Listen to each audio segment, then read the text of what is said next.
엄마는 왜 그렇게 다 퍼주고 살아? 그러다 손해만 보고 혼자 남으면 어떡해? 이런 말 자식 입으로 들을 줄 몰랐습니다.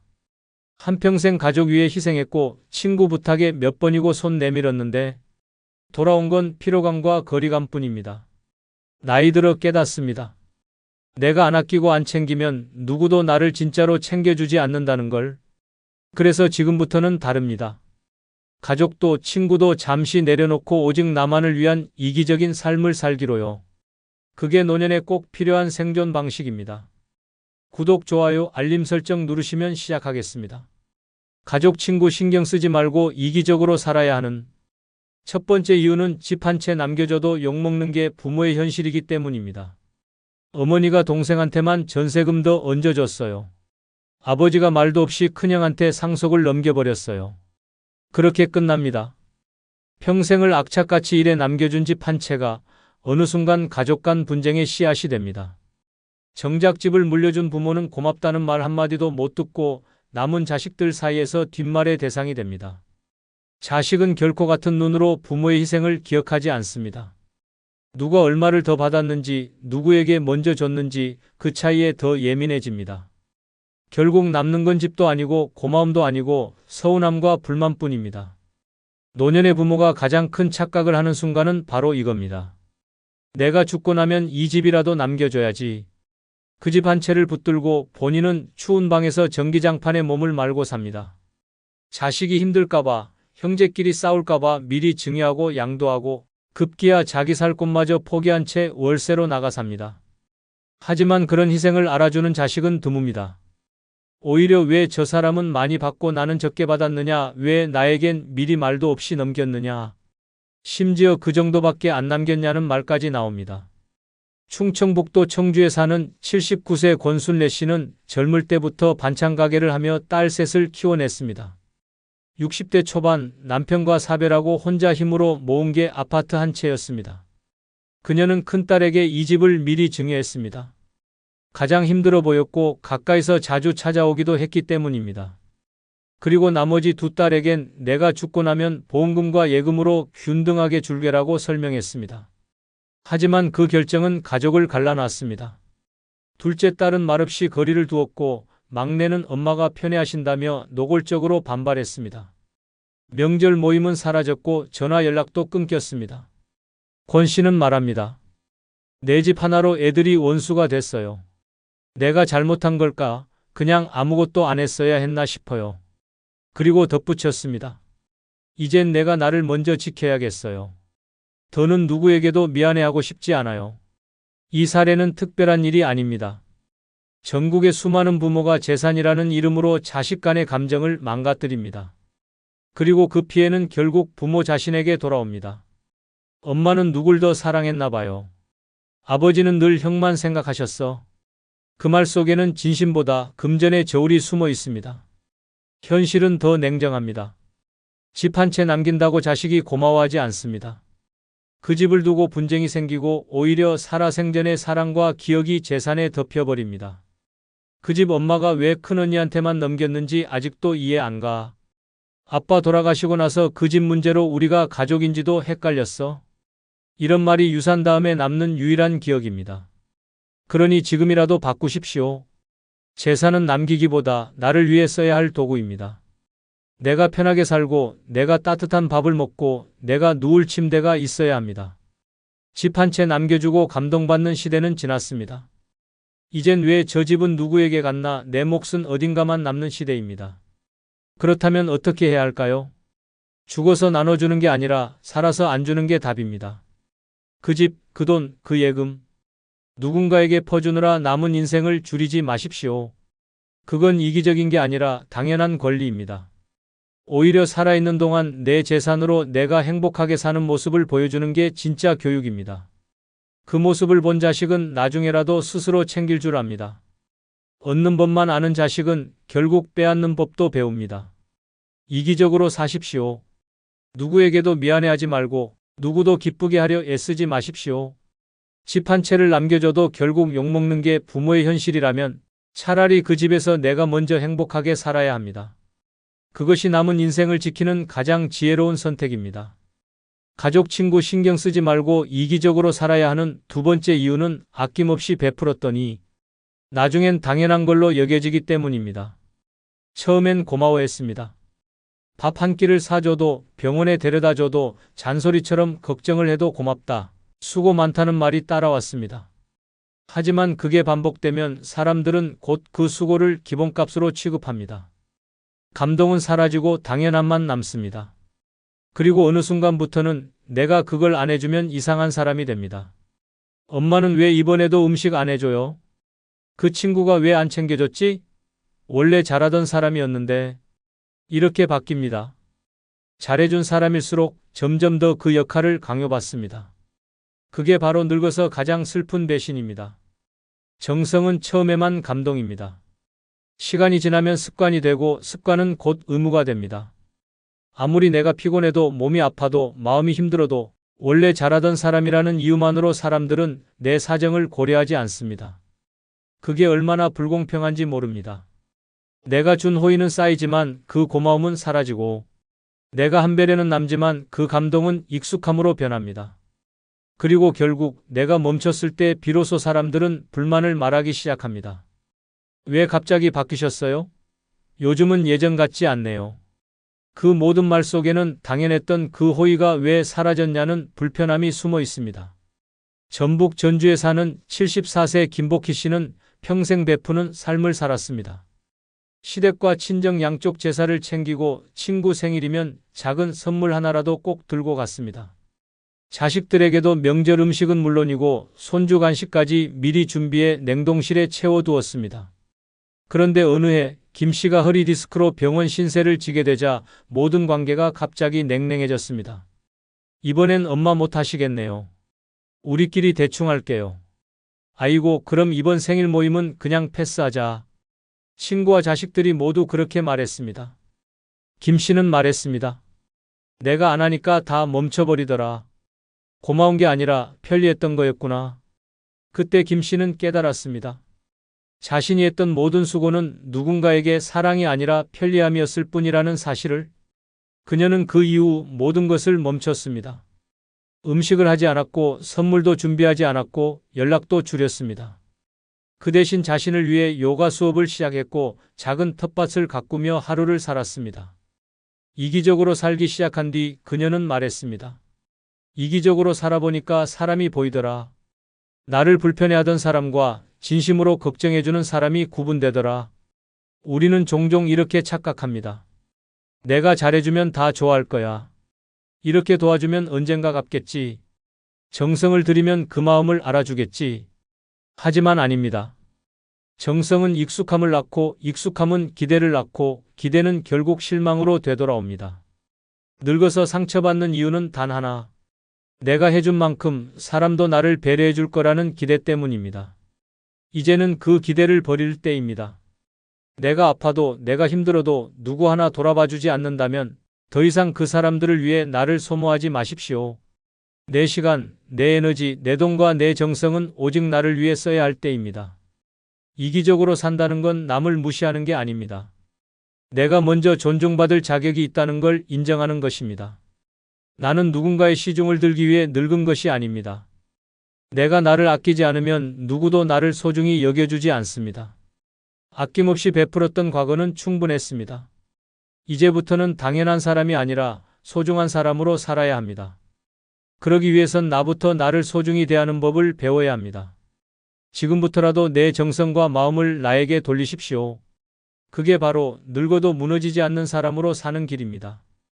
가족, 친구 신경 쓰지 말고 이기적으로 살아야 하는 세 번째 이유는 마음을 줘도 배신당하는 일이 너무 많기 때문입니다. 한때는 정성은 통한다고 믿었습니다. 진심을 다하면 언젠가는 알아줄 거라 생각했습니다. 그래서 불편해도 참고 서운해도 웃으며 넘겼습니다. 명절엔 먼저 연락하고 친구 생일은 잊지 않고 챙기며 자식들에게도 늘 헌신했습니다. 그런데 결과는 어땠습니까? 마음을 준 만큼 돌려받기는커녕 오히려 더 깊은 상처가 돌아오는 일이 많았습니다.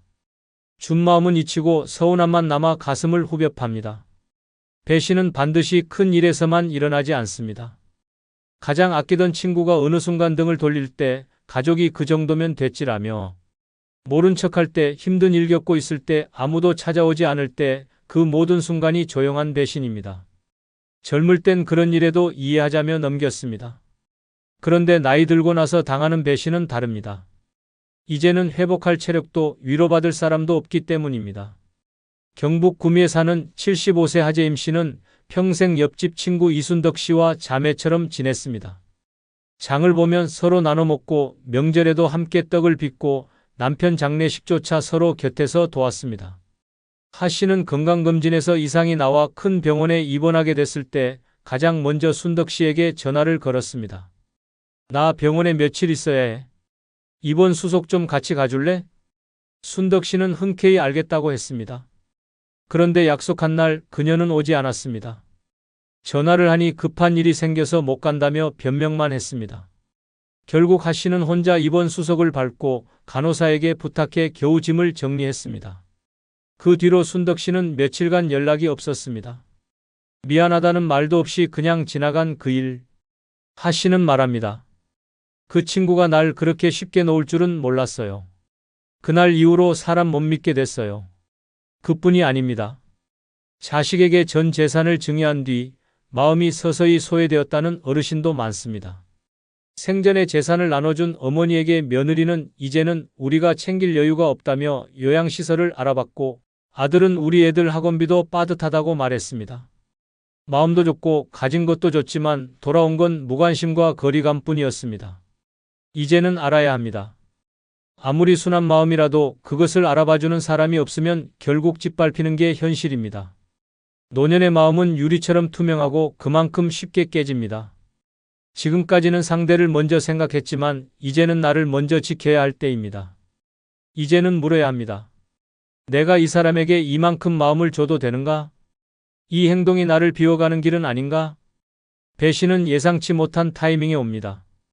그리고 그 배신이 마음을 다치게 하면 사람을 잃는 게 아니라 스스로를 잃게 됩니다. 그러니 이제부터는 마음도 선택적으로 나누어야 합니다. 정은 주되 기대는 하지 말아야 하고 도움은 주되 조건 없이 퍼주지는 말아야 합니다. 내가 무너지면 아무도 대신 일으켜주지 않습니다. 내가 마음의 균형을 잃으면 어떤 관계도 더 이상 의미를 갖지 않습니다. 세상에 믿을 사람 없다는 말이 아닙니다.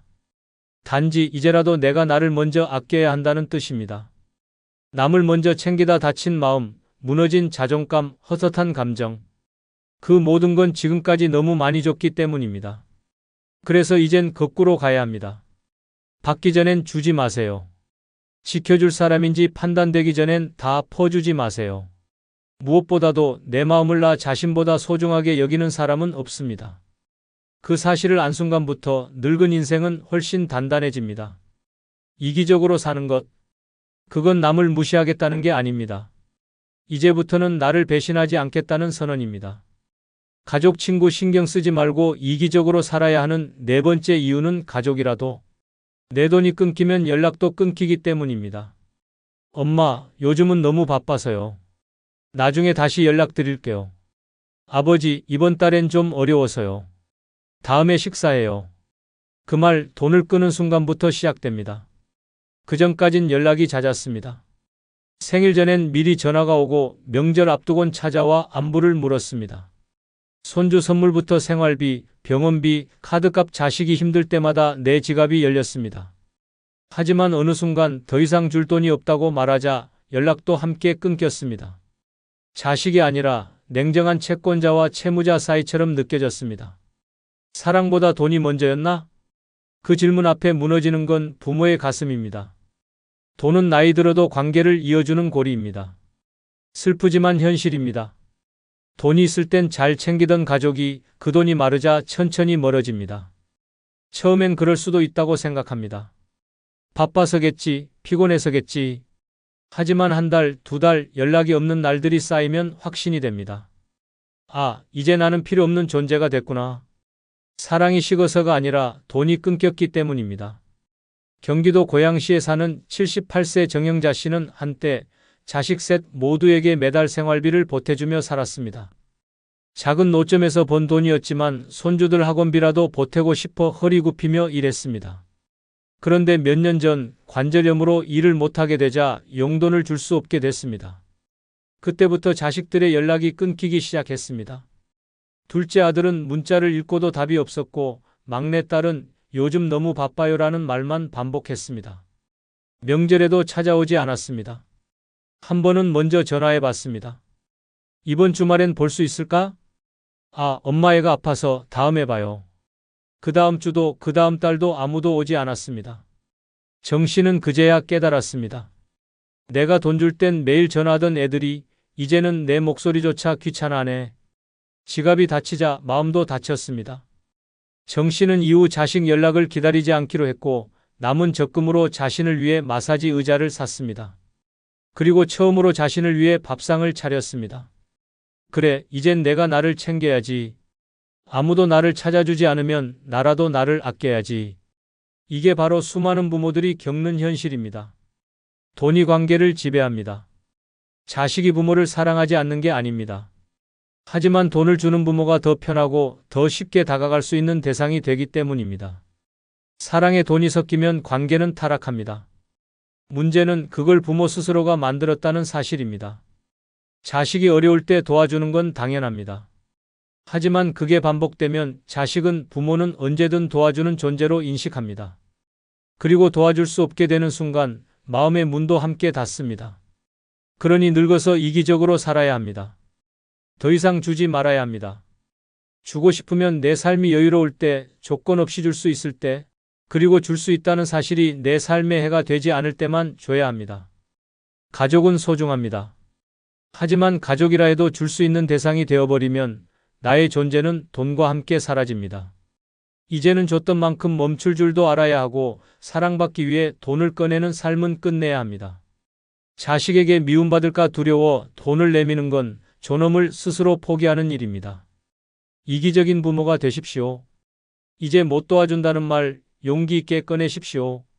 그 말 한마디가 당신의 인생을 지켜주는 마지막 울타리가 됩니다. 돈이 아닌 존재로 사랑받는 삶. 그것이 진짜 인간적인 관계이고 그 길은 오직 나를 위해 사는 삶에서 시작됩니다. 가족, 친구 신경 쓰지 말고 이기적으로 살아야 하는 5번째 이유는 오늘 내가 행복하지 않으면 아무 의미도 없기 때문입니다. 애들 뒷바라지 다 해놨고 집 한 채도 남겨놨고 친구들하고도 척은 안 졌는데 왜 이렇게 허전하지? 이 말 은근히 많은 노인들이 혼잣말처럼 중얼거립니다. 눈앞에 누가 있는 것도 아니고 해내야 할 일이 있는 것도 아닌데 어딘가 마음이 텅 빈 것 같고 자고 나면 괜히 서러워집니다. 이유는 하나입니다. 그동안 너무 누구를 위해서만 살았고 정작 내가 오늘 행복한지를 따져본 적이 없기 때문입니다.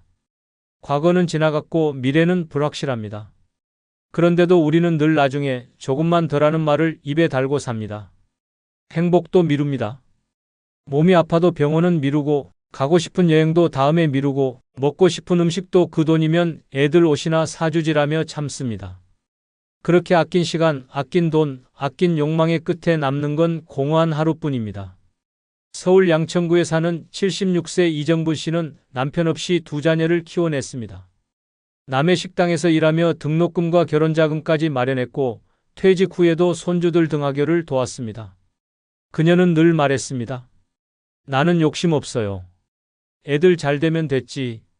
하지만 몇 달 전 건강검진 결과에서 심장 이상 소견을 받고 입원했을 때 병원 침대에 누운 그녀의 입에서 처음 나온 말은 이거였습니다. 내가 뭐 하려고 그렇게 애썼지 난 한 번도 나를 위해 살아본 적이 없네. 그녀는 퇴원 후 바뀌었습니다.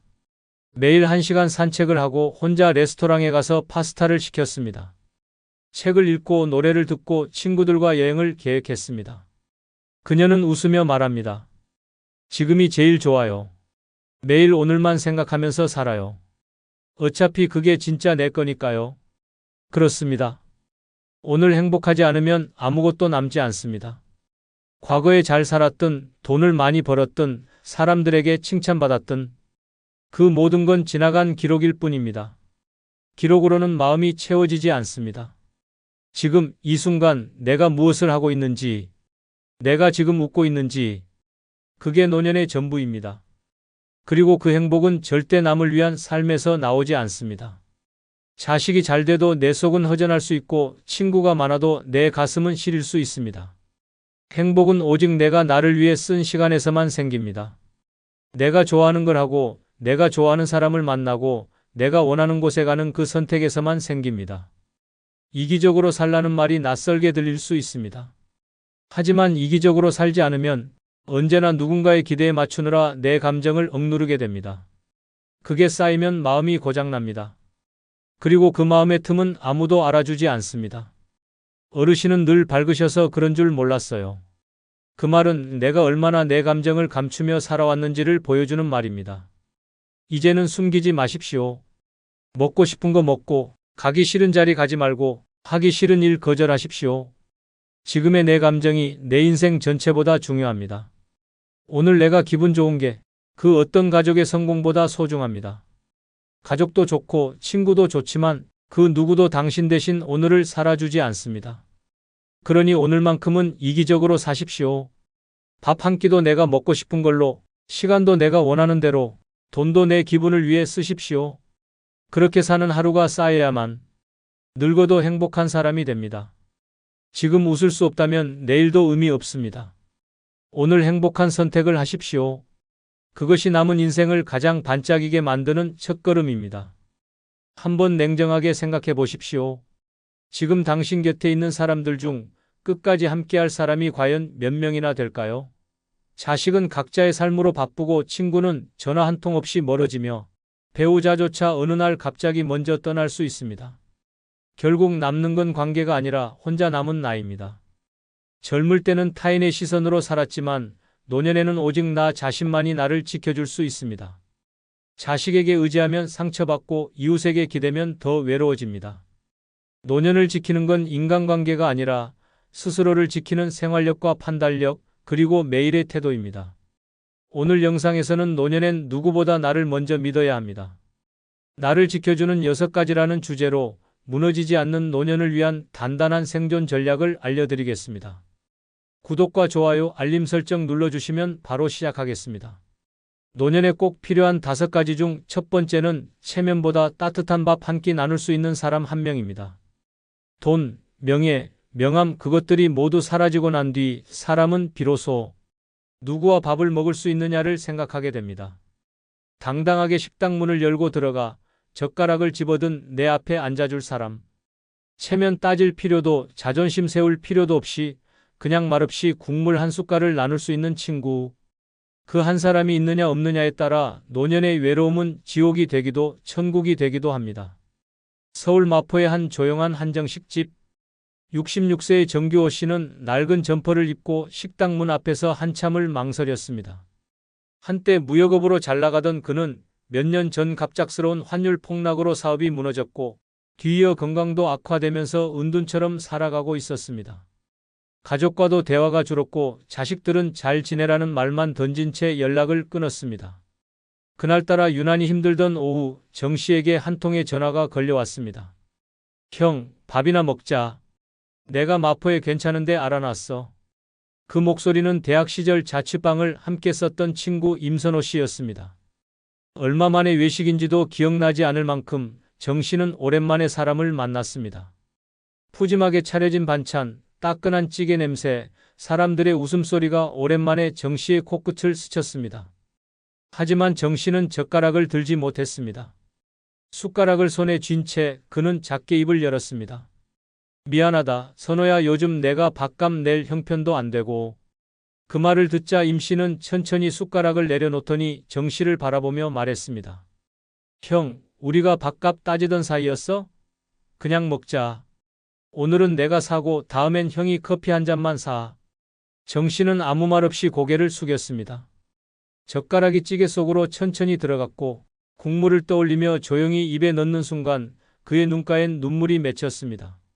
두 사람은 말없이 밥을 먹었습니다. 반찬을 나누고 조용히 물컵을 채워주며 그저 마주 앉아 밥을 먹는 일상이 얼마나 소중한지를 느끼는 순간이었습니다. 임 씨는 말하지 않았습니다. 하지만 그 침묵은 어떤 위로보다 깊었습니다. 그날 정 씨는 밥을 다 먹고 식당 밖벤치에 앉아 조용히 말했다고 합니다. 밥값은 내가 못 냈지만 사랑값은 다시 내고 싶어졌어. 살아야겠다는 생각이 들더라. 임 씨는 그 말을 듣고 정 씨의 어깨를 가만히 두드렸습니다. 형, 예전에 나 등록금 없을 때 형이 내줬잖아. 그때 나 진짜 죽고 싶었는데 형 덕에 버텼어. 지금 형이 힘들다고 해서 내가 멀어질 거라 생각했다면 그게 더 서운한 일이지. 그 말에 정 씨는 한참을 말없이 앉아 있었습니다. 그리고 그날 밤 집에 돌아간 그는 아내에게 조용히 말했습니다. 오늘 사람한테 위로받았다. 나 아직 끝난 거 아니더라. 이처럼 밥 한 끼가 사람을 살릴 수 있습니다. 체면이 없어도 가진 게 없어도 돈이 없어도 그저 한 끼 식사를 함께 할 수 있는 친구 한 명이면 인생은 다시 살아갈 힘을 얻습니다. 그 사람이 있다는 건 내가 아직 사람답게 살아갈 수 있다는 증거입니다. 노년은 외로운 시기가 아닙니다. 단지 옆에 앉아줄 사람이 점점 줄어드는 시간일 뿐입니다. 그러니 지금 당신 곁에도 체면보다 밥 한 끼가 더 중요한 그런 사람 한 명은 있어야 합니다. 그 한 사람이 노년의 외로움을 모두 이겨내게 해줄 유일한 힘입니다. 노년에 꼭 필요한 두 번째는 매월 따박따박 들어오는 연금입니다. 사람은 떠납니다.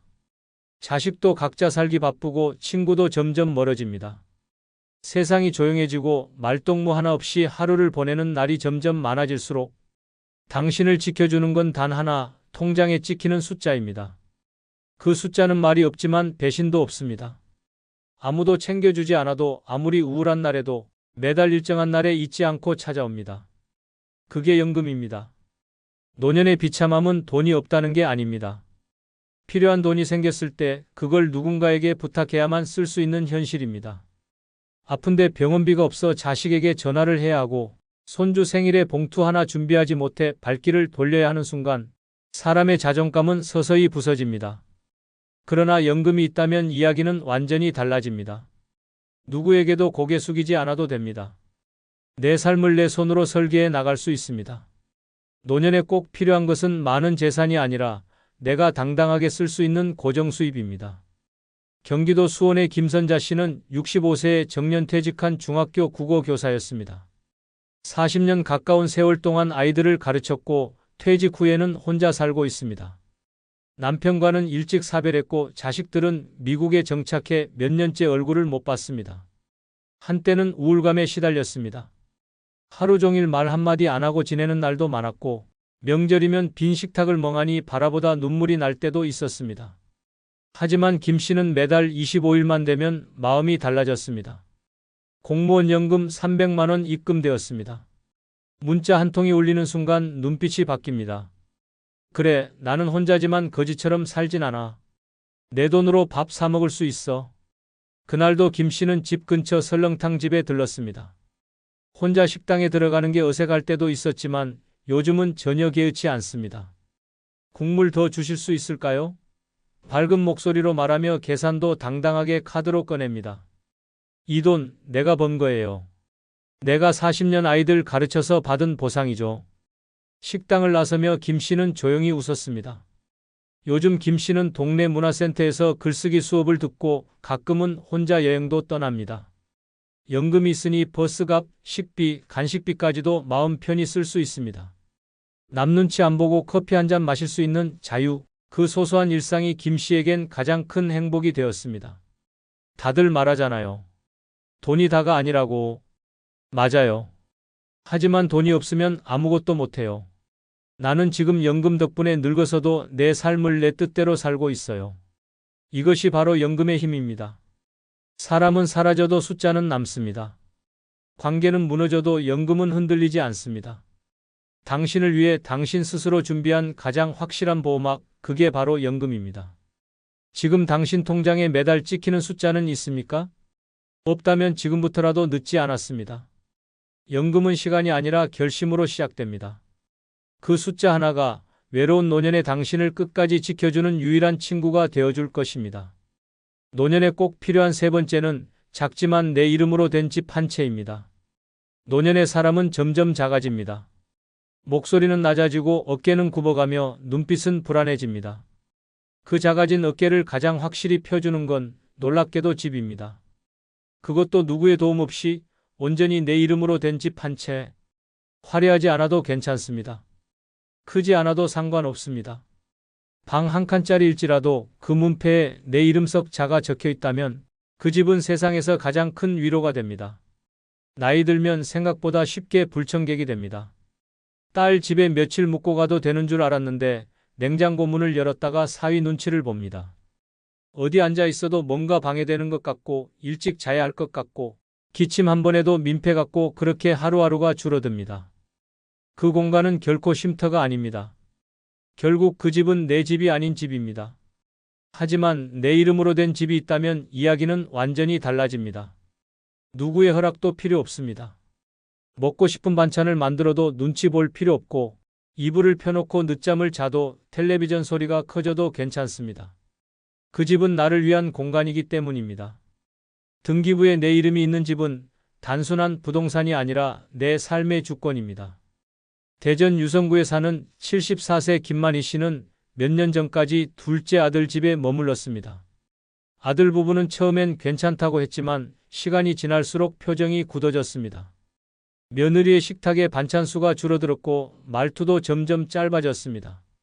손주가 컴퓨터 게임을 하다가도 할아버지는 왜 맨날 집에 있어?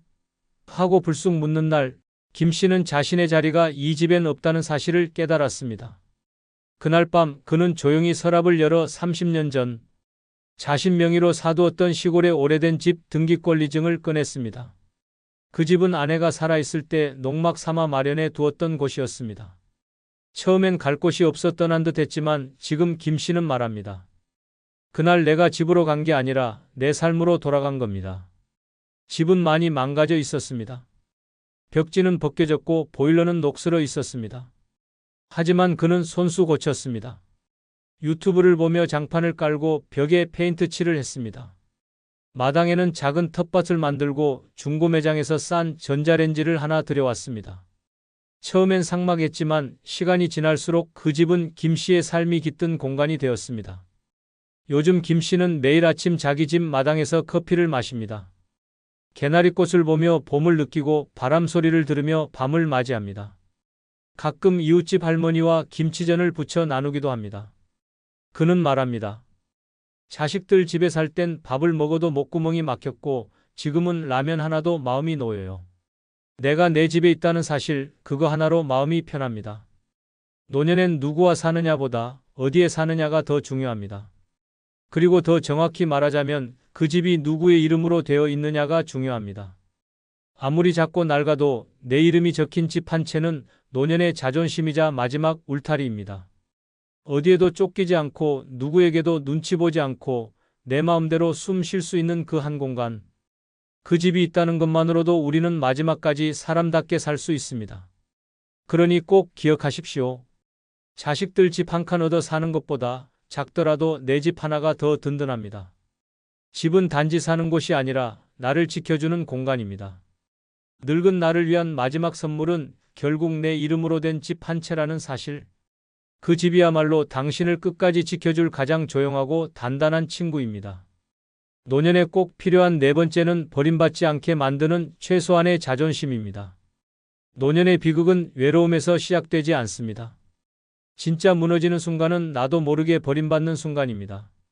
가족들과 밥을 먹으면서도 대화에 끼지 못하고 같은 공간에 있으면서도 존재감이 사라질 때 사람은 스스로를 잃기 시작합니다. 그 시작은 아주 작습니다. 엄마, 그건 내가 할게요 라는 말에 입을 다물고 아버지, 그 얘긴 이제 그만하세요 라는 말에 고개를 돌립니다. 배려라는 이름 아래 침묵하고 존중이라는 명목으로 물러서다 보면 어느새 집안의 짐이 되고 존재 자체가 부담이 됩니다. 그렇다면 왜 어떤 노인은 존중받고 어떤 노인은 서서히 외면당할까요? 바로 자존심입니다. 크고 거창한 자존심이 아닙니다. 버림받지 않게 만드는 최소한의 자존심, 그 조용하고 단단한 태도가 사람을 끝까지 붙잡아줍니다. 서울 강서구에 사는 73세 유병구 씨는 퇴직 후 큰딸 부부와 함께 살았습니다. 처음엔 잘 지내는 듯 했지만 점점 딸의 말투가 짧아지고 사위는 눈을 마주치지 않게 되었습니다. 식사 자리에 앉으면 대화에 끼지 못했고 TV 채널 하나 바꾸는 것도 부담이 되었습니다. 그런 어느 날 유 씨는 아침 밥상을 마주한 딸에게 이렇게 말했습니다. 나 오늘부터 낮에는 구청 도서관 나갈 거다. 글도 좀 쓰고 점심은 밖에서 먹을 거니까 너무 걱정 말아라. 딸은 잠시 멈칫하더니 조용히 말했다고 합니다. 아빠 미안해요. 아빠가 저렇게 말씀하실 줄 몰랐어요. 그날 이후 유 씨는 매일 아침 단정하게 옷을 입고 외출합니다. 도서관에서 책을 읽고 근처 공원에서 산책도 하고 가끔은 동네 국밥집에서 점심 한 끼도 사 먹습니다. 그의 말에 따르면 그때 내가 침묵했으면 난 지금도 식탁 끝에 앉아 눈치만 보고 있었을 거야. 근데 한마디 딱 하고 나니 딸도 다시 나를 사람 대하듯 하더라고. 이처럼 노년에 꼭 필요한 자존심이란 말을 똑바로 하겠다는 의지도 아니고 고집 부리겠다는 자존심도 아닙니다. 내가 나를 얼마나 존중하느냐에 달린 문제입니다. 몸이 아파도 괜찮다고만 하지 마십시오. 상처받고도 괜찮아라고 말하지 마십시오. 감정이 상하면 분명히 말해야 하고 존중받고 싶으면 스스로를 먼저 존중해야 합니다. 조용한 말투로 나는 그렇게 하고 싶지 않습니다. 이건 나에겐 중요한 일입니다 라고 말할 줄 알아야 합니다. 가족에게 필요한 건 착한 어른이 아닙니다. 자신의 존재를 분명히 아는 어른입니다. 그런 어른은 무시당하지 않습니다. 그런 어른은 존중받습니다. 노년의 자존심을 잃으면 존재감도 함께 사라집니다. 존재감이 사라지면 사랑도 관심도 배려도 줄어듭니다. 결국 마지막에 남는 건 말도 못하고 요구도 못하고 단지 불편한 존재로 남은 자기 자신입니다. 지금이라도 당신의 자존심을 다시 세우십시오. 크지 않아도 됩니다. 단지 당신을 대하는 사람들에게 나는 쉽게 사라질 존재가 아니다라는 메시지를 작은 태도로 전하는 것만으로 충분합니다. 그 한마디, 그 한 걸음, 그 한 표정이 당신을 끝까지 지켜주는 방패가 될 것입니다. 노년은 결국 자존심을 지킨 사람과 잃은 사람의 인생으로 갈립니다.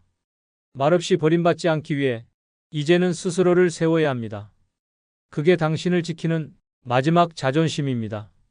노년에 꼭 필요한 5번째는 나를 대신해 줄 수 있는 서류 한 장입니다. 사람은 언젠가 말할 수 없고 걷지 못하고 심지어 의식조차 잃는 순간을 맞이합니다. 그 순간 당신을 대신해 줄 사람도 목소리도 없다면 어떻게 될까요?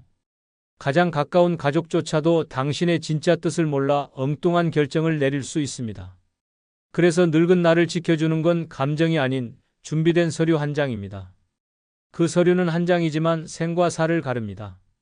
내가 어떻게 살고 싶은지, 어떤 방식으로 떠나고 싶은지, 누구에게 책임을 맡기고 싶은지 그 모든 것을 말해주는 건 말이 아니라 문서입니다. 요즘 시대엔 연명의료결정서, 유언장, 사전의료의향서, 신탁계약서 등 내 뜻을 남기는 다양한 서류가 있습니다. 이걸 준비해두는 사람은 극히 드뭅니다. 대부분은 이렇게 말하죠. 아직 멀었어. 죽을 얘기를 왜 벌써 해? 하지만 그 순간은 예고 없이 찾아옵니다. 경남 창원의 고한식 씨는 78세 심근경색으로 갑작스럽게 쓰러졌습니다. 응급실에 도착했을 땐 이미 의식을 잃은 상태. 가족들은 놀라 급히 모였지만 문제는 그 다음이었습니다. 연명치료를 원하십니까? 라는 의사의 말에 아무도 대답하지 못했습니다. 아내는 울며 말했습니다. 그런 얘기 한 적 없어요. 아들은 말없이 침묵했고 딸은 무조건 살려야죠라고 외쳤습니다. 결국 한식 씨는 의식 없는 상태에서 한 달 넘게 기계의 의지에 누워 있었고 퇴원 후엔 집에서 누운 채로만 지내야 했습니다. 그 누구도 그의 뜻을 몰랐기 때문입니다. 하지만 그 옆 병실의 김영옥 씨는 달랐습니다. 같은 심장질환으로 입원했지만 그녀는 의식이 있을 때 사전 연명의료의향서에 서명해 두었습니다. 연명치료를 원하지 않으며 무의미한 시술은 거부하겠다는 의사표현. 자녀들도 그 문서를 보며 조용히 고개를 끄덕였습니다. 어머니 뜻 존중하겠습니다. 김 씨는 마지막까지 스스로의 삶을 결정할 수 있었습니다. 이처럼 서류 한 장은 단순한 종이가 아닙니다. 그건 내가 스스로 결정권을 갖는 유일한 수단입니다. 남에게 맡기지 않고 나의 존엄을 지켜주는 도구입니다. 그 서류가 없는 사람은 죽음의 순간조차 타인의 판단에 맡기게 됩니다. 그건 너무 가혹한 현실입니다. 노년에는 미뤄선 안 되는 일이 몇 가지 있습니다. 그중 가장 중요한 건 내 뜻을 남기는 일입니다. 말은 바람처럼 사라지지만 문서는 남습니다. 이름 석자와 사인, 날짜가 적힌 종이 한 장이 자식들 간의 다툼을 막고 나의 마지막을 평화롭게 합니다. 지금 당신은 준비되어 있습니까? 나는 아직 멀었다고 말하는 그 순간에도 시간은 흐르고 몸은 늙습니다. 건강할 때 써야 혈액이 있는 것이지 병원 침대 위에서는 어떤 서류도 작성할 수 없습니다. 자식에게 미안한 마음 남기지 않기 위해서라도, 나중에 가족들이 죄책감에 울지 않도록 하기 위해서라도 지금 준비해 두어야 합니다. 사전 연명 의료 의향서, 유언장 한 장이면 됩니다. 그 서류가 늙은 나를 가장 분명하게 지켜주는 마지막 증거가 됩니다. 살아온 날들을 지켜낸 것도 대단하지만 떠나는 순간조차 내 방식대로 마무리할 수 있다면 그것이 진짜 아름다운 인생입니다. 그러니 오늘 하루 시간을 내십시오. 그리고 나를 대신해 줄 수 있는 서류 한 장을 써두십시오. 그 종이 한 장이 마지막까지 당신을 지켜줄 것입니다. 노년에 진짜 필요한 건 남의 인정을 받는 삶이 아니라 스스로를 지킬 수 있는 삶입니다. 누구도 대신 살아주지 못하고 아무도 끝까지 곁에 있어주지 않을 때 내가 나를 어떻게 대했는지가 남습니다. 작은 준비 하나, 사소한 선택 하나가 평생의 품격을 만들어냅니다. 늦지 않았습니다. 지금부터라도 나 자신에게 책임지는 삶을 시작하십시오. 그것이 외롭지 않은 노년, 무너지지 않는 인생의 조건입니다. 나이가 들어서도 사람들이 진심으로 나를 위해 줄 거라고 생각하시나요? 자식들은 결혼하면서 점점 멀어지고 평생 믿었던 친구들도 이제는 자기 일에만 바빠서 연락조차 뜸해졌습니다. 그럼 우리 같은 노인들은 대체 누구한테 마음을 기대고 살아야 할까요? 세상 사람들 모두 제각각 살기 바쁘다 보니 진짜 어려울 때 도와줄 사람은 거의 없다고 봐야 합니다. 하지만 절망하실 필요는 전혀 없습니다.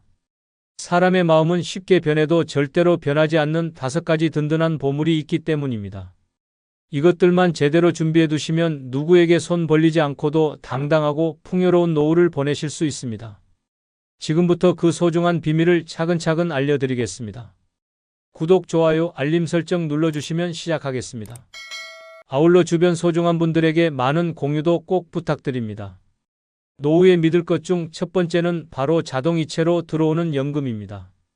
사람은 언제든지 마음이 바뀔 수 있고 상황에 따라 약속을 어길 수도 있지만 연금만큼은 절대 그런 일이 없습니다. 매달 정해진 날짜에 어김없이 통장으로 들어오는 그 돈이야말로 가장 믿을 만한 친구라고 할 수 있습니다. 국민연금이든 공무원 연금이든 사학연금이든 상관없이 젊었을 때 꾸준히 납부한 분들은 지금 그 혜택을 톡톡히 보고 계실 겁니다. 아무리 경제가 어려워져도 아무리 물가가 올라도 연금만큼은 절대 끊어지지 않습니다. 정부에서 보장하는 제도이기 때문에 개인이 파산하거나 회사가 망해도 전혀 영향을 받지 않습니다. 이런 확실한 보장을 해주는 곳이 또 어디에 있겠습니까? 하지만 아직 연금을 받지 못하는 분들도 계실 텐데 지금이라도 늦지 않았습니다. 개인연금이나 퇴직연금 같은 사적연금도 훌륭한 대안이 됩니다. 매달 일정 금액을 자동으로 적립해서 나중에 연금 형태로 받을 수 있도록 설계되어 있어서 강제 저축 효과까지 얻을 수 있습니다. 특히 개인연금은 세제 혜택도 받을 수 있어서 일석이조의 효과를 누릴 수 있습니다. 연금의 가장 큰 장점은 예측 가능하다는 점입니다. 매달 얼마가 들어올지 미리 알 수 있으니 생활비 계획도 세우기 쉽고 용돈이나 의료비 같은 추가 지출도 미리 준비할 수 있습니다. 자식들에게 손 벌릴 필요도 없고 친구들에게 부담을 주지도 않습니다. 무엇보다 매달 정해진 날짜에 들어오는 돈이 있다는 것만으로도 마음의 안정을 얻을 수 있습니다. 또한 연금은 평생 보장된다는 점에서 더욱 소중합니다. 100세까지 살아도 매달 꾸준히 받을 수 있어서 장수 리스크를 걱정할 필요가 없습니다. 요즘 의학이 발달해서 90세, 100세까지 사는 분들이 많아지고 있는데 그만큼 오래 살수록 연금의 고마움을 더욱 크게 느끼게 됩니다. 은행 예금은 언젠가 바닥이 날 수 있지만 연금만큼은 평생 지속됩니다. 인천에 사는 이 할아버지는 매달 25일이 되면 가장 먼저 하는 일이 연금 입금 확인이라고 하십니다. 국민연금 80만 원과 개인연금 40만 원이 합쳐져서 총 120만 원이 들어오는데 이 돈으로 한 달 생활비를 모두 해결하신다고 합니다. 특히 코로나로 경제가 어려웠을 때도 연금만큼은 한 번도 늦어진 적이 없어서 정말 든든했다고 하시더군요. 반면에 대구에 거주하는 정할아버지는 연금 준비를 제대로 하지 못해서 매달 자식들에게 생활비를 받아야 하는 상황입니다. 자식들도 경제적으로 여유롭지 않다 보니 눈치가 보이고 마음이 무겁다고 하십니다. 두 분의 노후 생활이 이렇게 다른 이유는 젊었을 때 연금 준비를 했느냐 안 했느냐의 차이였습니다. 그래서 연금만큼 든든한 노후 준비는 없다고 말씀드리는 겁니다. 사람의 도움은 일시적이지만 연금은 영원합니다. 매달 자동이체로 들어오는 그 돈이야말로 노후의 가장 확실한 버팀목이자 평생 함께할 동반자라고 할 수 있습니다. 노후에 믿을 것 중 두 번째는 아무도 빼앗을 수 없는 내 집 한 채입니다. 사람들은 언제든지 떠날 수 있고 관계는 변할 수 있지만 내 이름으로 된 집만큼은 평생 나를 지켜주는 든든한 보금자리가 되어줍니다. 집이 있다는 것은 단순히 거주 공간이 있다는 뜻을 넘어서 정신적인 안정과 경제적인 자산을 동시에 갖는다는 의미입니다. 아파트든 단독주택이든 상관없이 내 소유의 집이 있으면 가장 큰 지출인 주거비 걱정을 하지 않아도 됩니다. 젊었을 때는 전세나 월세로 살아도 괜찮지만 나이가 들면서 소득이 줄어들면 월세나 전세 보증금이 큰 부담이 됩니다. 하지만 내 집이 있으면 관리비나 세금 정도만 내면 되니까 생활비가 훨씬 줄어듭니다. 이런 경제적 여유는 노후 생활의 질을 크게 좌우합니다. 특히 요즘 같은 시대에는 월세가 계속 오르고 있어서 집이 없는 분들의 부담이 점점 커지고 있습니다. 더 중요한 것은 집이 주는 심리적 안정감입니다. 아무리 세상이 험해져도 내가 돌아갈 곳이 있다는 것만으로도 마음이 편안해집니다. 자식들과 갈등이 생겨도 친구들과 사이가 틀어져도 내 집에서는 누구 눈치 보지 않고 편하게 지낼 수 있습니다. 특히 혼자 사는 노인분들에게는 집이 유일한 안식처가 되어줍니다. 밤늦게 돌아와도 내 집 현관문을 열고 들어서는 순간 모든 피로가 풀리는 것을 느끼실 겁니다. 집은 또한 훌륭한 자산이기도 합니다.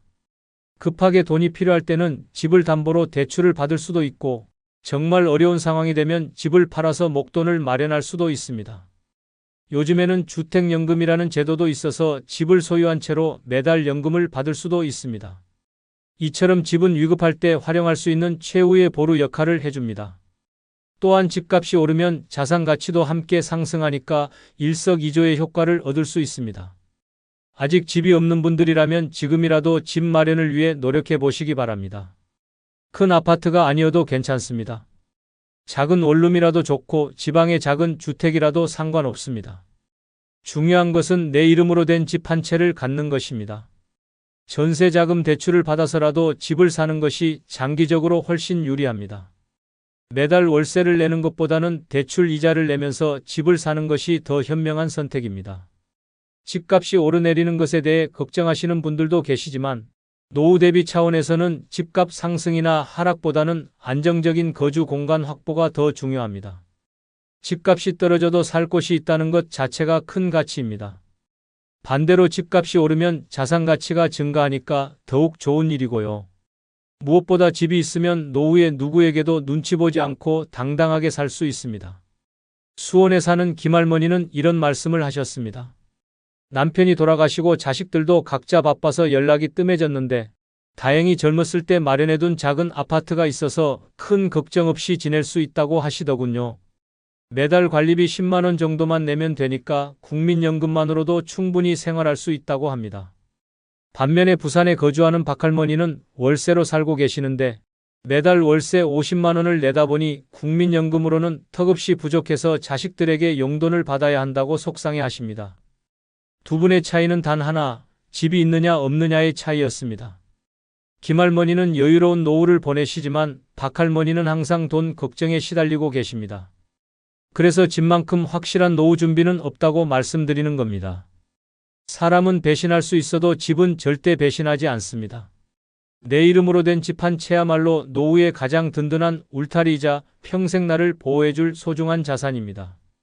노후에 믿을 것 중 세 번째는 병원비를 아끼게 해주는 건강뿐입니다. 아무리 돈이 많아도 건강을 잃으면 모든 것이 무의미해지고 반대로 건강만 있으면 큰 돈 들이지 않고도 행복하게 살 수 있습니다. 특히 나이가 들수록 의료비 지출이 급격히 늘어나는데 건강한 몸만큼 확실한 절약은 없다고 할 수 있습니다. 젊었을 때는 몸이 아파도 며칠 쉬면 금세 회복되지만 나이가 들면 한번 아프면 회복하는데 시간도 오래 걸리고 비용도 많이 듭니다. 당뇨나 고혈압 같은 만성질환에 걸리면 평생 약을 먹어야 하고 무릎이나 허리가 아프면 물리치료나 시술비로 돈이 많이 나갑니다. 하지만 건강을 잘 관리해두면 이런 비용들을 대부분 피할 수 있습니다. 건강관리의 핵심은 꾸준한 운동과 올바른 식습관입니다. 매일 30분씩 걷기만 해도 심혈관 질환 예방에 큰 도움이 되고 규칙적인 식사와 금연, 금주를 실천하면 각종 질병 위험을 크게 줄일 수 있습니다. 특히 근력 운동을 병행하면 골밀도를 높여서 골다공증도 예방할 수 있어서 일석이조의 효과를 얻을 수 있습니다. 정기적인 건강검진도 매우 중요합니다. 병은 초기에 발견할수록 치료비가 적게 들고 완치 가능성도 높아집니다. 국가에서 제공하는 무료 건강검진만 꼬박겜박 받아도 대부분의 질병을 조기에 발견할 수 있습니다. 특히 암 같은 중대 질병은 조기 발견 여부에 따라 치료비가 1,000만 원과 1,000만 원 이상으로 크게 차이 납니다. 건강한 사람과 그렇지 않은 사람의 노후 의료비 차이는 정말 큽니다. 건강한 분들은 1년에 병원비로 몇십만 원 정도만 쓰지만 만성질환이 있는 분들은 매년 수백만 원씩 의료비가 나갑니다. 또한 건강하면 일상생활을 혼자서 할 수 있어서 간병비나 요양비도 절약할 수 있습니다. 건강은 또한 삶의 질과 직결됩니다. 아무리 돈이 많아도 아프면 맛있는 음식도 먹을 수 없고 여행도 갈 수 없으며 손주들과 놀아줄 수도 없습니다. 하지만 건강하면 적은 돈으로도 충분히 즐거운 노후를 보낼 수 있습니다. 친구들과 등산을 가거나 공원에서 산책을 하는 것만으로도 큰 행복을 느낄 수 있거든요. 스트레스 관리도 건강 유지의 중요한 요소입니다. 나이가 들수록 여러 가지 걱정거리가 많아지는데 스트레스가 쌓이면 면역력이 떨어져서 각종 질병에 걸리기 쉬워집니다. 취미생활을 하거나 명상, 독서 등을 통해 마음의 평안을 유지하는 것이 필요합니다. 서울에 사는 김할아버지는 올해 75세인데도 병원에는 정기검진 때만 가신다고 합니다. 젊었을 때부터 매일 새벽 5시에 일어나서 1시간씩 산책을 하시고 금연 금주를 철저히 지키셨다고 하더군요. 덕분에 1년 의료비가 20만 원도 안 나간다고 자랑하십니다. 반면에 광주에 거주하는 박할아버지는 당뇨와 고혈압을 앓고 계시는데 매달 병원비와 약값으로 30만 원씩 나간다고 하십니다. 최근에는 무릎까지 아파서 주사 맞는 비용까지 추가로 들어간다고 걱정하시더군요. 두 분의 차이는 젊었을 때부터 건강관리를 했느냐 안 했느냐의 차이였습니다. 김할아버지는 여유로운 노후를 보내시지만 박할아버지는 의료비 때문에 늘 부담스러워 하십니다. 그래서 건강만큼 확실한 노후 대비는 없다고 말씀드리는 겁니다. 돈은 잃어도 다시 벌 수 있지만 건강은 한번 잃으면 되찾기 어렵습니다. 지금부터라도 꾸준히 건강관리를 하셔서 병원비 걱정 없는 행복한 노후를 맞이하시기 바랍니다. 노후에 믿을 것 중 네 번째는 아무도 모르게 쌓아둔 비상금입니다. 사람들은 내가 돈이 있다는 것을 알면 언제든지 빌려달라고 할 수 있고 가족들도 미리 상속을 기대할 수 있습니다. 하지만 나만 알고 있는 비상금이 있으면 정말 급할 때 누구에게도 눈치 보지 않고 사용할 수 있어서 마음의 여유를 가질 수 있습니다. 비상금의 가장 큰 장점은 예상치 못한 상황에 대비할 수 있다는 점입니다. 갑자기 큰 병에 걸려서 수술비가 필요하거나 집에 문제가 생겨서 수리비가 들어갈 때 비상금이 있으면 당황하지 않고 해결할 수 있습니다. 또한 자식들이 어려운 일을 당했을 때도 조용히 도움을 줄 수 있어서 부모로서의 역할을 계속할 수 있습니다. 비상금을 마련하는 방법은 생각보다 어렵지 않습니다. 매달 용돈에서 조금씩 아껴서 모으거나 명절이나 생일에 받은 용돈을 따로 저축해두면 됩니다. 중요한 것은 꾸준히 모으는 것이고 아무에게도 알리지 않는 것입니다. 심지어 배우자에게도 말하지 않는 것이 좋습니다. 왜냐하면 두 사람이 알면 비밀이 아니기 때문입니다. 비상금을 보관하는 방법도 신중하게 선택해야 합니다. 집에 현금으로 보관하면 도난이나 화재 위험이 있고 은행에 예금하면 가족들이 알 수 있습니다. 가장 좋은 방법은 본인 명의의 별도 통장을 만들어서 관리하는 것입니다. 통장이나 카드는 안전한 곳에 보관하고 비밀번호도 다른 사람이 추측할 수 없는 것으로 설정해야 합니다. 비상금의 적정 규모는 개인의 상황에 따라 다르지만 최소한 6개월에서 1년치 생활비 정도는 되어야 합니다. 월 생활비가 100만 원이라면 600만 원에서 1200만 원 정도를 목표로 잡으면 됩니다. 물론 더 많이 모을 수 있다면 그만큼 좋겠지만 무리해서 모으다가 현재 생활이 어려워지면 안 됩니다. 비상금이 있으면 심리적 안정감도 크게 높아집니다. 뭔가 문제가 생겨도 해결할 방법이 있다는 것을 알고 있으니까 마음이 편안해집니다. 또한 다른 사람에게 의존하지 않고 독립적으로 살 수 있다는 자신감도 생깁니다. 특히 노후에는 자존심이 중요한데 비상금이 있으면 누구에게도 굽히지 않고 당당하게 살 수 있습니다. 비상금을 사용할 때는 신중해야 합니다. 정말 급하고 중요한 일에만 사용해야 하고 한 번 쓴 후에는 다시 채워 넣는 것이 중요합니다. 비상금을 일상적인 용돈처럼 사용하면 정작 필요할 때 없을 수 있기 때문입니다. 또한 비상금의 존재를 다른 사람에게 알리는 순간 더 이상 비상금 역할을 할 수 없다는 점도 기억해야 합니다. 창원에 사는 최할머니는 30년 동안 매달 5만 원씩 비상금을 모으셨다고 합니다.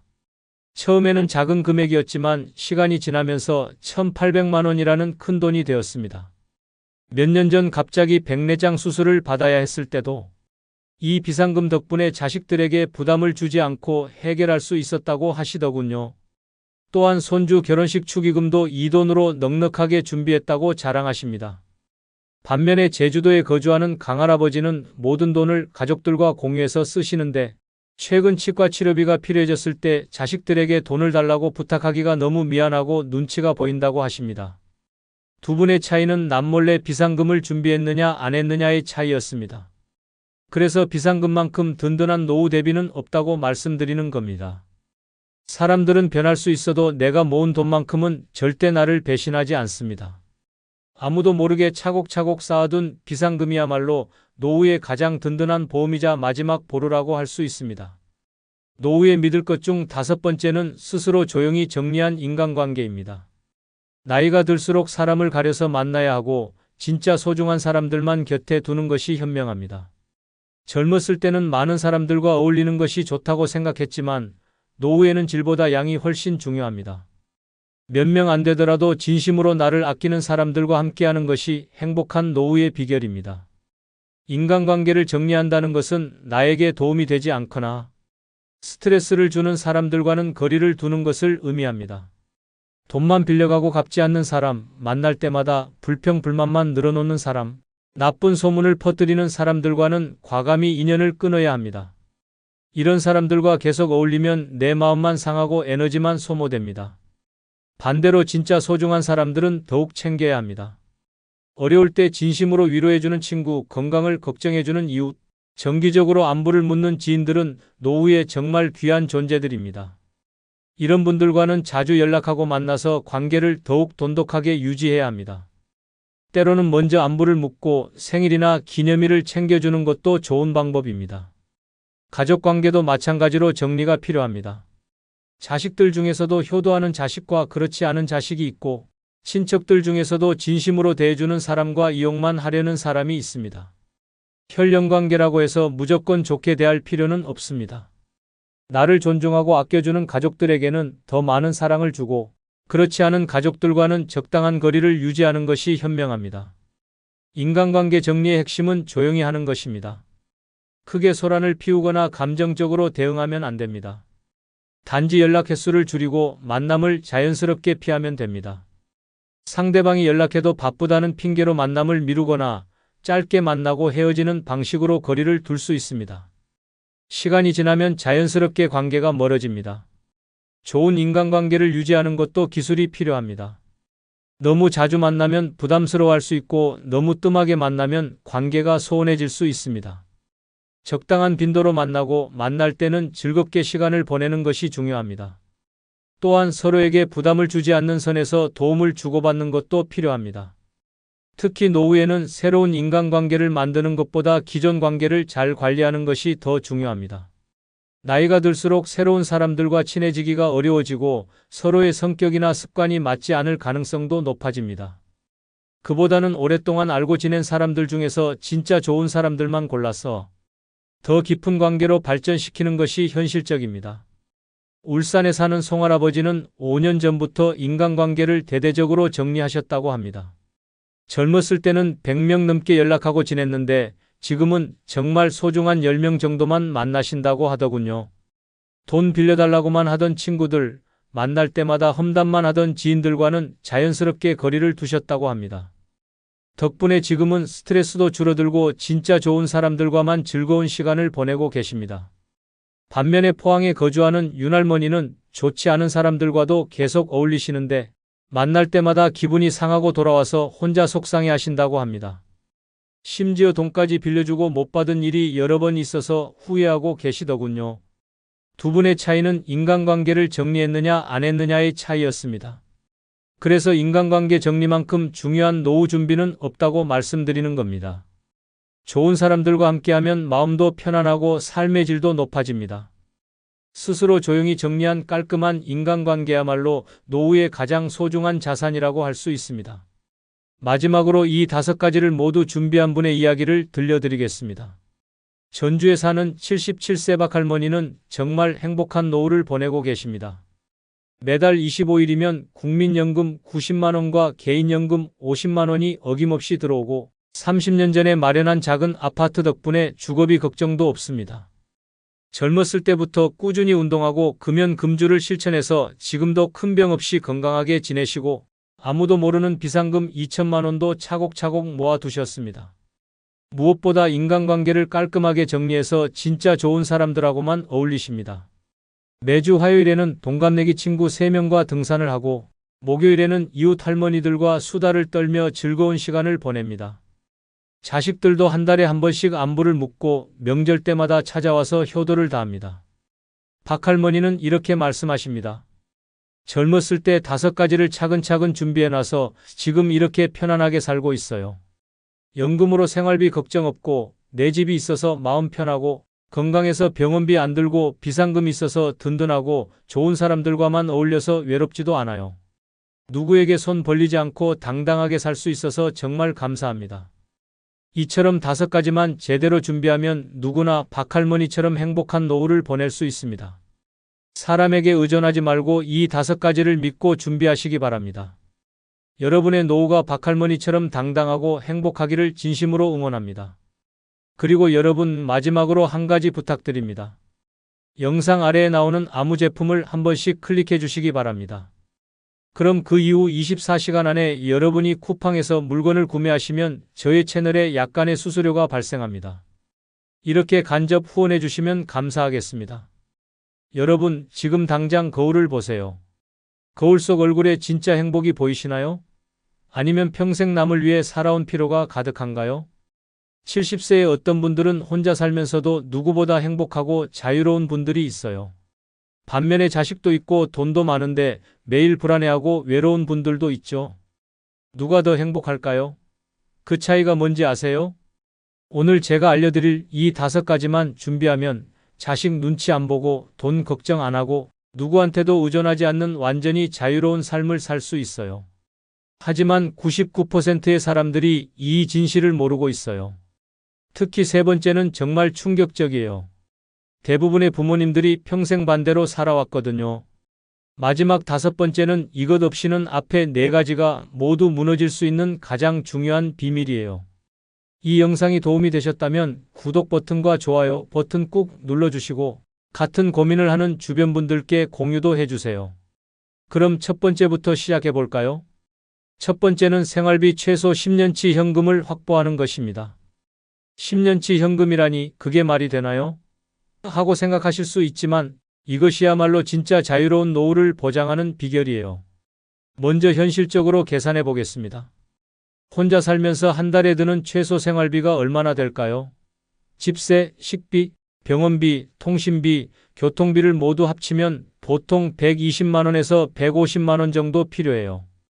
여유롭게 150만 원으로 계산해 보죠. 150만 원 곱하기 12개월하면 1년에 1,800만 원이 필요합니다. 그럼 10년치는 1억 8천만 원이에요. 1억 8천만 원이라니 그런 큰 돈을 어떻게 모아요? 하고 생각하시겠지만 이것은 생각보다 불가능한 숫자가 아니에요. 왜 10년치가 필요한지 말씀드릴게요. 첫 번째 이유는 진짜 마음의 평화를 얻기 위해서예요. 자식들한테 손 벌리지 않아도 되고 누구한테도 눈치 보지 않고 살 수 있어요. 이게 바로 경제적 독립이 주는 진짜 힘입니다. 두 번째 이유는 건강 문제 때문이에요. 나이가 들면 언제 어떤 병이 생길지 모르잖아요. 병원비 걱정 없이 좋은 치료를 받을 수 있고 건강관리에도 돈을 아끼지 않을 수 있어요. 세 번째는 진짜 하고 싶은 일을 할 수 있기 때문이에요. 여행도 가고 싶을 때 가고 취미 생활도 마음껏 하고 봉사활동도 할 수 있어요. 돈 걱정 없이 여생을 보낼 수 있는 거죠. 그럼 이 돈을 어떻게 모을까요? 가장 중요한 것은 지출을 줄이는 거예요. 정말 필요한 것과 그렇지 않은 것을 구분하셔야 해요. 불필요한 보험료, 쓰지 않는 구독료, 비싼 외식비를 과감히 정리하세요. 만약 연금이나 월급으로 월 200만 원을 받고 계신다면 150만 원으로 살고 50만 원을 저축하세요. 그러면 30년이면 1억 8천만 원을 모을 수 있어요. 30년이나 걸려요? 하지 마세요. 어차피 시간은 지나가는 거예요. 그 시간 후에 자유로운 사람이 될 것인지, 여전히 돈 걱정하는 사람이 될 것인지는 지금 여러분의 선택에 달렸어요. 더 빨리 모으려면 부동산 임대 수입이나 주식 배당금 같은 추가 수입을 만드세요. 하지만 여기서 중요한 건 수입이 늘어도 생활비는 그대로 유지하는 거예요. 많은 분들이 그렇게 아껴 살면 재미없지 않나요? 라고 물어봐요. 하지만 진짜 재미는 경제적 자유를 얻은 후에 시작돼요. 돈 걱정 없이 하고 싶은 일을 하면서 사는 것, 그게 진짜 행복한 노후 생활이에요. 지금 여러분이 매일 하는 돈 걱정들을 생각해 보세요. 병원비 걱정, 생활비 걱정, 자식들한테 폐 끼치는 걱정. 이 모든 것들을 10년치 현금만 있으면 해결할 수 있어요. 하지만 여기서 끝이 아니에요. 10년치 현금만으로는 완전한 자유를 얻을 수 없거든요. 진짜 혼자서도 최고의 삶을 살려면 나머지 4가지도 준비해야 해요. 특히 두 번째로 준비해야 할 것은 여러분이 상상도 못하실 거예요. 다음 영상에서 그 놀라운 진실을 공개할 테니까 꼭 보세요. 두 번째는 나 먼저 챙기는 건전한 이기심입니다. 이기심이라니 그런 말씀을 하시면 안 되죠 하고 생각하실 수도 있어요. 하지만 잠깐 이 이야기를 끝까지 들어보시면 여러분의 생각이 완전히 바뀔 거예요. 평생 남을 위해 살아오셨죠?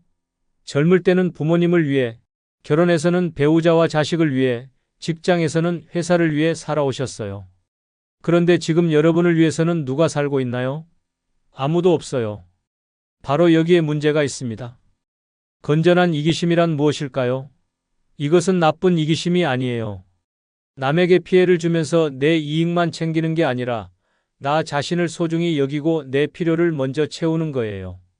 왜냐하면 내가 건강하고 행복해야 다른 사람도 도울 수 있거든요. 비행기를 타보셨죠?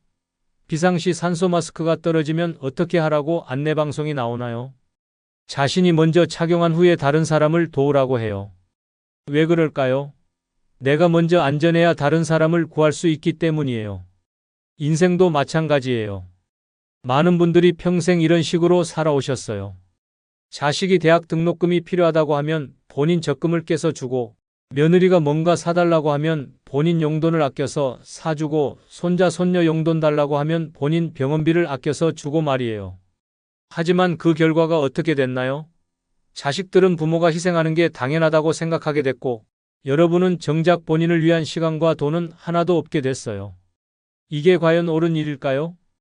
건전한 이기심을 실천하는 방법을 알려드릴게요. 첫째, 내 건강을 최우선으로 생각하세요. 아픈데도 참지 마시고 바로 병원에 가세요. 좋은 음식 먹고 싶으면 드시고 운동하고 싶으면 하세요. 건강한 부모가 자식에게도 도움이 돼요. 둘째, 내 시간을 소중히 여기세요. 하고 싶지 않은 일에 시간을 쓰지 마세요. 자식이 손자 봐달라고 해도 내가 피곤하면 오늘은 안 된다고 말하세요. 친구들이 모임에 나오라고 해도 내가 집에서 쉬고 싶으면 거절하세요. 셋째, 내 돈을 먼저 챙기세요. 자식이 돈 달라고 해도 내 노후 자금이 부족하면 없다고 하세요. 냉정하게 들릴 수 있지만 나중에 자식들한테 손 벌리지 않으려면 지금 내 돈부터 챙겨야 해요. 그렇게 하면 자식들이 서운해하지 않을까요? 하고 걱정하실 거예요. 처음에는 그럴 수도 있어요. 하지만 시간이 지나면 자식들도 이해하게 돼요. 오히려 독립적이고 당당한 부모를 더 존경하게 되거든요. 건전한 이기심을 갖지 못하면 어떻게 될까요? 계속 남을 위해서만 살다가 정작 본인은 아무것도 남지 않게 돼요.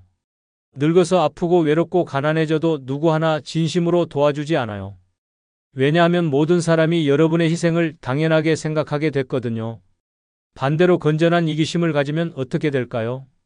여러분이 건강하고 경제적으로 독립적이기 때문에 자식들도 부담 없이 대할 수 있어요. 서로 의존하지 않으니까 더 건강한 관계를 유지할 수 있고요. 나이 들어서 가장 무서운 게 뭔지 아세요? 남에게 의존하게 되는 거예요. 돈도 없고 건강도 없어서 자식들 눈치를 봐야 하는 상황 말이에요. 그런 상황을 피하려면 지금부터라도 나 자신을 먼저 챙기는 건전한 이기심을 가져야 해요. 죄책감 가질 필요 전혀 없어요. 평생 남을 위해 살아오신 여러분이니까 이제는 본인을 위해 사셔도 돼요. 아니, 사셔야 해요. 그래야 진짜 자유롭고 행복한 노후를 보낼 수 있거든요. 하지만 건전한 이기심만으로는 완전한 자유를 얻을 수 없어요. 다음 영상에서 그 해답을 알려드릴 테니까 꼭 보세요. 세 번째는 자식에게 미련 두지 않는 태도입니다. 자식한테 미련을 두지 말라니 그게 말이 되나요? 하고 깜짝 놀라실 거예요. 하지만 이 말의 진짜 의미를 아시면 여러분의 마음이 얼마나 편해질지 상상도 못하실 거예요. 혹시 이런 경험 있으신가요? 자식이 전화 안 받으면 밤새 잠 못 이루고 명절에 안 오면 서운해서 며칠을 속상해하고 자식 집에 놀러 갔는데 차갑게 대하면 마음이 찢어지는 것 같고 말이에요. 바로 이런 게 자식에게 미련을 두는 거예요. 자식에게 미련을 두지 않는다는 것은 자식을 사랑하지 말라는 게 아니에요. 자식의 선택과 삶을 인정하고 내 감정을 자식에게 의존하지 않는다는 뜻이에요. 쉽게 말해서 자식이 어떻게 하든 내 마음의 평화를 지키는 거죠. 왜 이런 태도가 필요할까요? 현실을 한번 보세요. 요즘 젊은 사람들은 정말 바빠요. 직장 일도 힘들고 자기 가정도 챙겨야 하고 아이들 교육비 때문에 허리가 휘어져요. 그런데 여기에 부모님까지 챙기라고 하면 얼마나 부담스럽겠어요? 많은 부모님들이 이런 실수를 하세요. 자식이 자주 안 온다고 서운해하고 용돈 안 준다고 섭섭해하고 관심 안 가져준다고 원망해요. 하지만 이런 감정들이 여러분을 더 불행하게 만들 뿐이에요. 자식에게 미련을 두지 않으려면 어떻게 해야 할까요? 첫째, 자식도 독립된 어른이라는 걸 인정하세요. 30살, 40살이 넘은 사람이 누구예요? 다 어른이에요. 어른에게는 어른의 선택권이 있어요. 부모가 원하는 대로 살아야 할 의무는 없다고요. 둘째, 기대를 낮추세요. 자식이 이렇게 해줬으면 좋겠다는 기대가 클수록 실망도 커져요. 대신 자식이 건강하게만 살면 된다고 생각하세요. 나머지는 모두 덤이에요. 셋째, 자식의 삶에 간섭하지 마세요. 누구랑 결혼하든 어떤 직업을 갖든 어디에 살든 자식 마음이에요. 내가 키워놨는 데라는 생각은 버리세요. 키워준 건 부모의 의무였고 이제 그 의무는 끝났어요. 넷째, 연락 안 와도 서운해하지 마세요. 바쁘니까 연락 못하는 거예요. 연락 오면 반갑게 받고 안 와도 잘 살고 있겠지 하고 넘어가세요. 여러분이 서운해한다고 자식이 더 연락하지 않아요. 오히려 부담스러워해요. 다섯째, 자식 앞에서 외롭다는 표현하지 마세요. 엄마가 얼마나 외로운지 몰라 이런 말 들으면 자식들이 어떤 기분일까요? 죄책감만 들어요. 죄책감으로 오는 관심은 진짜 관심이 아니에요. 그럼 자식과 어떻게 지내야 하나요? 궁금하실 거예요. 답은 간단해요. 자식을 친구처럼 대하세요. 부모-자식 관계가 아니라 어른과 어른의 관계로 지내는 거예요. 서로 예의를 지키고 서로 독립적이고 서로 간섭하지 않는 관계 말이에요. 자식이 찾아오면 반갑게 맞이하되 오래 있으라고 붙잡지 마세요. 돈 달라고 하면 여유 있을 때만 주고 없으면 솔직히 없다고 하세요. 자식 문제로 고민 상담 받아도 조언만 해주고 직접 개입하지는 마세요. 이렇게 하면 신기한 일이 일어나요. 자식들이 오히려 더 편하게 다가와요. 왜냐하면 부담이 없거든요. 엄마가 서운해 하시지 않을까, 뭐 해달라고 하시지 않을까 이런 걱정 없이 자연스럽게 찾아오게 돼요. 가장 중요한 건 여러분의 마음이에요. 자식에게 미련을 두지 않으면 마음이 정말 편해져요. 자식이 연락 안 와도 괜찮고 명절에 안 와도 괜찮고 용돈 안 줘도 괜찮아요. 내 행복이 자식에게 달려있지 않으니까요. 많은 부모님들이 자식 때문에 산다고 하시는데 이건 잘못된 생각이에요. 자식은 독립된 인격체이고 여러분도 독립된 인격체예요. 각자의 삶을 살아가는 거지 누가 누구를 위해 살 필요는 없어요. 자식에게 미련을 두지 않는 태도를 가지면 진짜 자유로운 노후가 시작돼요. 자식 눈치 안 보고 자식 기분 안 봐주고 내가 하고 싶은 대로 살 수 있어요. 이게 바로 혼자 살기의 진짜 매력이에요. 하지만 자식에게 미련을 두지 않는 것만으로는 충분하지 않아요. 네 번째, 이것이야말로 정말 중요해요. 다음 영상에서 그 비밀을 공개할 테니까 절대 놓치지 마세요. 네 번째는 완벽주의 버리고 적당주의입니다. 적당주의라니 그럼 대충 사는 건가요? 하고 생각하실 수도 있어요. 하지만 천만에요. 이 이야기를 끝까지 들으시면 왜 적당주의가 진짜 지혜로운 삶의 방식인지 깨달으실 거예요. 혹시 이런 분이신가요? 집안이 조금만 더러워도 견딜 수 없어서 매일 청소하고 음식 만들 때도 완벽하게 맛있게 해야 직성이 풀리고 옷차림도 항상 단정해야 하고 남들이 보기에 흠잡을 데 없어야 한다고 생각하시나요? 그렇다면 여러분은 완벽주의에 빠져 계신 거예요. 완벽주의가 왜 문제일까요? 첫째, 너무 피곤해져요. 모든 걸 완벽하게 하려다 보니 하루 종일 일만 하게 돼요. 쉴 틈이 없어요. 둘째, 스트레스가 엄청나요. 완벽하지 않으면 불안하고 초조해져요. 셋째, 남을 힘들게 해요. 가족들도 여러분의 완벽주의 때문에 숨이 막혀요. 젊을 때는 그래도 체력이 있어서 완벽주의로 살 수 있었어요. 하지만 나이가 들면 달라져요. 체력도 떨어지고 기억력도 예전 같지 않고 몸도 여기저기 아파오는데 여전히 완벽하게 하려고 하면 몸이 견딜 수 없어요. 적당주의란 무엇일까요? 이것은 게으름이 아니에요. 중요한 것과 그렇지 않은 것을 구분해서 중요한 건 제대로 하고 그렇지 않은 건 적당히 하는 거예요. 에너지를 효율적으로 쓰는 지혜로운 방법이에요. 예를 들어 볼게요. 집 청소를 매일 완벽하게 할 필요 있나요? 일주일에 한 번만 해도 충분해요. 음식도 매번 정성스럽게 만들 필요 없어요. 간단하게 해먹어도 영양만 챙기면 돼요. 옷도 깔끔하기만 하면 되지 항상 정장 차려입을 필요 없어요. 적당주의를 실천하는 방법을 알려드릴게요. 첫째, 80점 원칙을 세우세요. 100점 만점에 80점만 해도 충분하다고 생각하는 거예요. 80점과 100점의 차이는 미미하지만 투입하는 에너지는 몇 배나 달라요. 둘째, 우선순위를 정하세요. 정말 중요한 것 3가지만 정하고 그것만 제대로 하세요. 나머지는 적당히 해도 괜찮아요. 건강, 인간관계, 취미생활 이 3가지만 잘 챙겨도 충분히 행복할 수 있어요. 셋째, 남의 시선을 의식하지 마세요. 남들이 뭐라고 할까 생각하니까 완벽해야 한다고 느끼는 거예요. 하지만 솔직히 말해서 남들은 여러분에게 그렇게 관심 없어요. 각자 자기 일로 바빠요. 넷째, 실수를 인정하세요. 실수해도 괜찮다고 생각하면 마음이 훨씬 편해져요. 이번엔 이렇게 됐네 하고 넘어가세요. 완벽한 사람은 세상에 없어요. 다섯째, 도움을 요청하세요. 혼자 다 완벽하게 하려고 하지 마세요. 청소는 청소업체에 맡기고 요리는 배달음식 시켜 먹고 빨래는 세탁소에 맡겨도 돼요. 돈으로 해결할 수 있는 일은 돈으로 해결하세요. 적당주의의 가장 큰 장점은 마음의 여유가 생긴다는 거예요. 완벽하게 하지 않아도 된다고 생각하니까 스트레스가 확 줄어들어. 그 여유 있는 시간에 정말 하고 싶은 일을 할 수 있어요. 또 다른 장점은 건강해진다는 거예요. 스트레스가 줄어드니까 혈압도 내려가고 잠도 잘 오고 소화도 잘 돼요. 완벽주의로 인한 만성 피로도 사라져요. 인간관계도 좋아져요. 여러분이 여유로우니까 다른 사람들도 편하게 대할 수 있어요. 완벽주의자는 다른 사람에게도 완벽을 요구하게 되는데 적당주의자는 다른 사람의 실수도 너그럽게 봐줄 수 있어요. 그럼 너무 대충 사는 것 같은데요 하고 걱정하실 수도 있어요. 하지만 적당주의는 대충 사는 게 아니에요. 똑똑하게 사는 거예요. 에너지를 아껴서 정말 중요한 곳에 쓰는 거거든요. 나이 들수록 체력과 시간은 한정되어 있어요. 그 소중한 자원을 완벽주의로 낭비할 필요 없어요. 적당히 해도 충분히 잘 살 수 있어요. 아니, 오히려 더 행복하게 살 수 있어요. 완벽주의를 버리면 진짜 자유로워져요. 이 정도면 됐어 하고 만족할 줄 아니까 항상 마음이 편해요. 남들과 비교하지도 않고 자책하지도 않아요.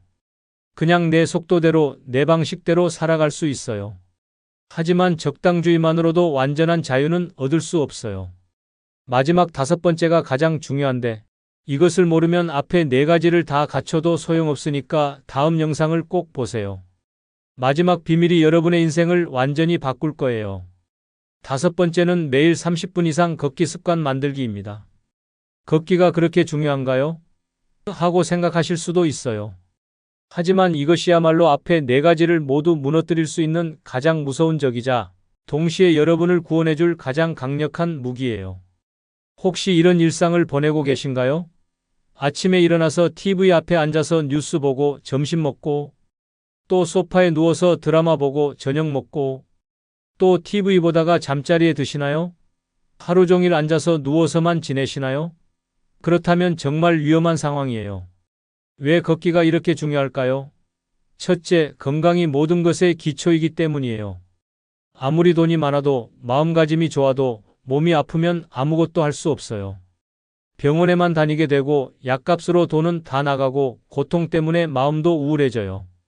둘째, 걷지 않으면 근육이 급속도로 줄어들어. 60세 이후에는 1년의 근육이 1에서 2%씩 사라져요. 걷지 않으면 더 빨리 사라져요. 근육이 없으면 어떻게 될까요? 계단 오르기 힘들어지고 무거운 것 들기 어려워지고 결국 누군가의 도움 없이는 살 수 없게 돼요. 셋째, 뇌 건강에도 걷기가 필수예요. 걸으면 뇌에 산소와 영양분이 충분히 공급돼서 치매 예방에 큰 도움이 돼요. 반대로 움직이지 않으면 뇌 기능이 떨어져서 기억력도 나빠지고 판단력도 흐려져요. 넷째, 걷기는 우울증을 예방해줘요. 집에만 있으면 자꾸 부정적인 생각만 하게 돼요. 하지만 밖에 나가서 걸으면 햇빛도 받고 새로운 풍경도 보고 사람들도 만나게 되니까 기분이 좋아져요. 그럼 어떻게 걷기 습관을 만들까요? 첫째, 일단 밖으로 나가세요. 30분을 걸어야지 생각하지 말고 일단 현관문만 나가자 하고 시작하세요. 나가기만 해도 절반은 성공한 거예요. 둘째, 시간을 정해 놓으세요. 아침 8시, 오후 3시처럼 정확한 시간을 정하고 그 시간이 되면 무조건 나가세요. 날씨 핑계, 몸이 좀 아프다는 핑계 대지 마시고 일단 나가세요. 셋째, 목적지를 만드세요. 그냥 걷기만 하면 재미없어요. 마트 가기, 은행 가기, 우체국 가기처럼 작은 용무라도 만들어서 걸어가세요. 목적이 있으면 걷기가 훨씬 쉬워져요. 넷째, 걷기 친구를 만드세요. 혼자 걷기 어려우면 이웃이나 친구와 함께 걸으세요. 약속이 있으면 나가지 않을 수가 없거든요. 서로 격려도 하고 이야기도 나누면서 걸으면 시간이 금방 가요. 다섯째, 만복이나 스마트폰 앱을 활용하세요. 하루에 몇 걸음 걸었는지 확인하면 동기부여가 돼요. 어제보다 오늘 더 많이 걷겠다는 목표를 세우는 것도 좋아요. 30분 걷기가 어렵다면 10분부터 시작하세요. 10분에 익숙해지면 15분, 20분, 30분으로 늘려가세요. 중요한 건 매일 하는 거예요. 하루 걸러 한번 1시간 걷는 것보다 매일 30분 걷는 게 훨씬 좋아요. 걸을 때 주의할 점도 있어요. 첫째, 편한 신발을 신으세요. 발이 아프면 걷기 싫어져요. 둘째, 너무 빨리 걷지 마세요. 옆 사람과 대화할 수 있을 정도의 속도면 충분해요. 셋째, 무리하지 마세요. 몸이 아프면 쉬었다가 걸으세요. 걷기의 효과는 정말 놀라워요. 한 달만 꾸준히 걸어도 몸이 가벼워지는 걸 느낄 수 있어요. 계단 오르기가 수월해지고 잠도 잘 오고 소화도 잘 되고 기분도 좋아져요. 6개월 정도 걸으면 더 큰 변화를 느낄 수 있어요. 혈압이 내려가고 혈당이 안정되고 체중도 줄어들어. 무엇보다 자신감이 생겨요. 내가 이것도 할 수 있구나 하는 성취감이 들거든요. 1년 이상 꾸준히 걸으면 인생이 바뀌어요. 병원 갈 일이 줄어들고 약 먹을 일도 줄어들고 활력이 넘쳐서 다른 것들도 하고 싶어져요. 정말 젊어진 것 같은 기분이 들어요. 걷기 습관이 있으면 앞에 4가지도 더 쉽게 실천할 수 있어요.